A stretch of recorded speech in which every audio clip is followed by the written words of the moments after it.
Assalamualaikum warahmatullahi wabarakatuh. Apa kabarnya teman-teman hari ini? Alhamdulillah, mudah-mudahan teman-teman dalam keadaan sehat walafiat.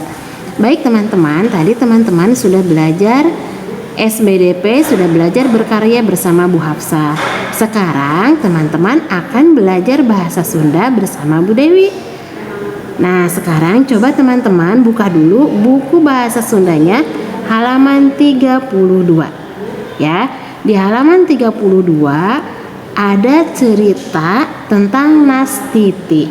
Ya, coba teman-teman ikutin omongan Bu Dewi, ikutin bacaan Bu Dewi di rumah teman-teman masing-masing ya.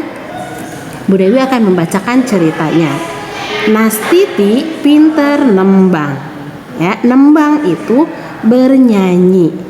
Ya, nah sekarang ibu mau tanya, siapa di antara teman-teman yang pinter bernyanyi? Wah, pasti teman-teman semua pada pinter untuk bernyanyi ya, pada hebat-hebat semua ya untuk nyanyinya ya. Nah sekarang kita lanjutkan ya. Nastiti pinter nembang, artinya Nastiti pinter bernyanyi ya. Nastiti teh murid kelas 2 SD Campaka. Jadi Nastiti itu sama seperti teman-teman semua, anak kelas 2. Cuman bedanya kalau Nastiti sekolahnya di SD Campaka. Pinter nembang bari sorana halimpu. Nastiti itu pinter bernyanyi, bari suaranya itu merdu. Ya, tahu kan teman-teman merdu? Nah, halimpu itu sama artinya dengan merdu. Ya, Nastiti bisaeun nembangkeun rupa-rupa pupuh. Nastiti bisa menyanyikan berbagai macam pupuh. Pupuh juga itu sama lagu ya. Nah, umpamana wae di antaranya pupuh apa saja nih? Ada pupuh balakbak, pupuh pucung, pupuh magatru, jeung pupuh kinanti. Ya, lamun keur nembang kalau lagi bernyanyi sakabeh murid ngabandungan. Jadi ketika Nastiti sedang bernyanyi, semua teman-temannya memperhatikan Nastiti. Keadaan di kelasnya ngadadak jadi jempling, keadaan di dalam kelasnya mendadak menjadi hening, menjadi diam semua teman-temannya, tidak ada yang ribut, tidak ada yang berisik ya, mendengarkan Nastiti yang sedang bernyanyi ya. Nastiti kungsi nembang dina panggung. Nastiti pernah bernyanyi di atas panggung. Waktu di sekolah aya kegiatan mieling Sumpah Pemuda. Jadi Nastiti itu pernah bernyanyi di atas panggung ketika di sekolahnya ada kegiatan dalam rangka memperingati Hari Sumpah Pemuda. Tembangna dipirig ku kacapi. Nyanyinya Nastiti itu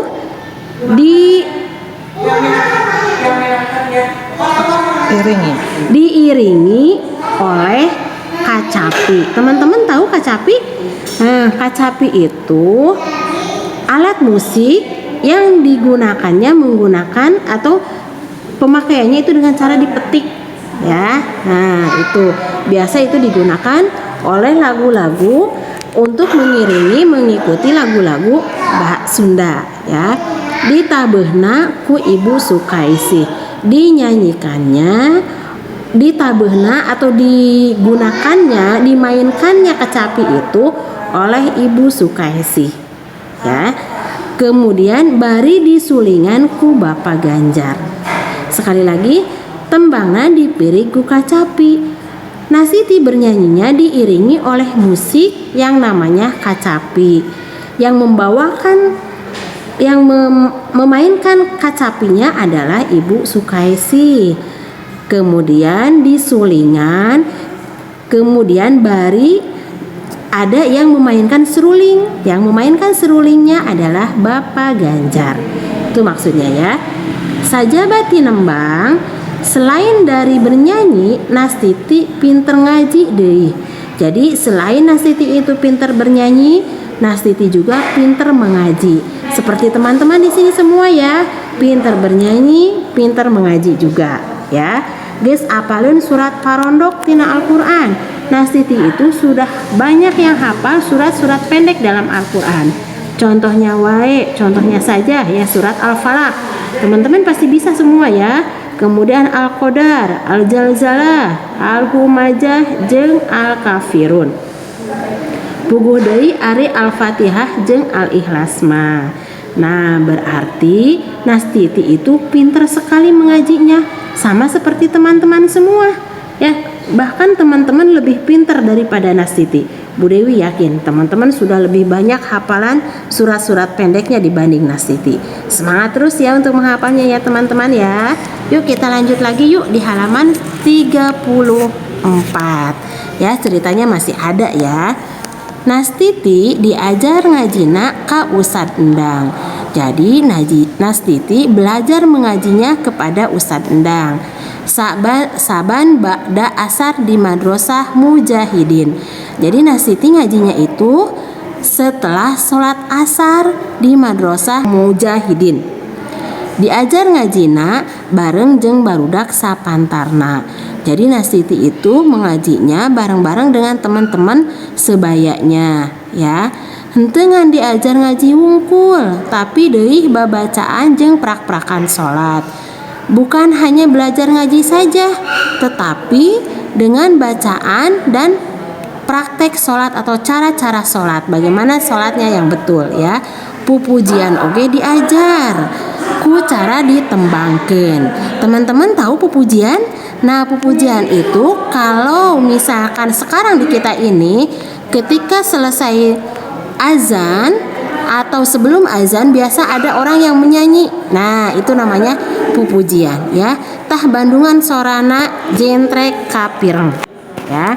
Nah, dengarkan ya, Ibu Guru akan menyanyikan pupujian ya. Coba teman-teman nanti diikutin setelah selesai.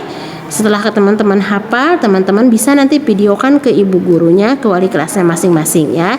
Nah, sekarang teman-teman hafalkan dulu ininya. Cara bernyanyinya seperti ini. Hayu gerasa radia mengpengker hirup di dunia, amal ker sampereun tea di akhir moal sulaya. Bisa nggak? Oke. Nah, sekarang ibu ulang kembali biar teman-temannya hafal ya. Hayu gerasa radia mengpengker hirup di dunia, amal keur sampereun tea di akhir moal sulaya. Nah, siapa yang sudah bisa? Siapa yang sudah hafal? Oke, teman-teman pasti bisa semua menghafalnya ya. Gampang sekali ya. Oke, itu mungkin cerita yang ada di buku. Nah, kalau teman-teman sudah hafal, sudah tahu, sudah mengerti ceritanya, silahkan teman-teman kerjakan di halaman 34 ya. Jawabannya dihandap ku cara dituliskan. Menjawab pertanyaan sesuai dengan cerita yang Bu Dewi tadi ceritakan ya. Kalau teman-teman lupa lagi, teman-teman boleh membacanya ya, membaca ceritanya lalu dijawab pertanyaannya nomor 1 sampai nomor 10. Kemudian nanti teman-teman videokan kepada wali kelasnya pupujian yang tadi Bu Dewi nyanyikan. Teman-teman pasti bisa semua ya, pintar-pintar dalam bernyanyinya. Oke, itu dulu mungkin pelajaran bahasa Sunda kali ini. Mudah-mudahan teman-teman semua selalu ada dalam lindungan Allah Subhanahu wa taala dan diberikan kemudahan di dalam mengerjakan tugas-tugasnya. Wassalamualaikum warahmatullahi wabarakatuh.